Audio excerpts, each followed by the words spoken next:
Ήταν η σκηταλοδρομία 4x100 ανδρών. Σκηταλοδρομία 4x100 ανδρών ήταν το τελευταίο αγωνιασμά της χθεσινής ημέρας. Θα το δούμε τώρα σε λίγο σε μαγνητοσκόπηση.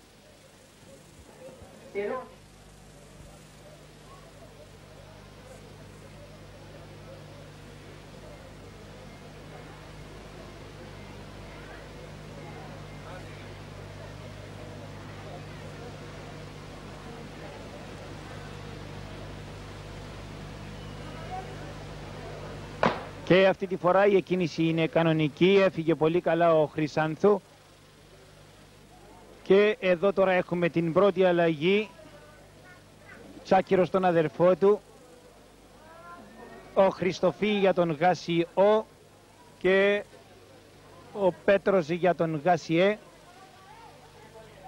Έχει ξεχωρίσει η ομάδα του Γάσιό με τον Χατζη Νικολάου. Εδώ θα κρυθεί ο αγώνας, δεν έχει δοθεί. Ήταν άσχημη η αλλαγή του Γάσιό, ξεχώρισε όμως πολύ ο Αγγελίδης.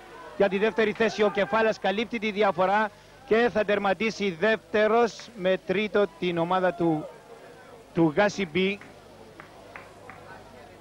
Έπιασε τον Φιλιππίδη στα τελευταία μέτρα. Θα ήταν καλά αν μπορούσαμε να ξαναδούμε σε replay.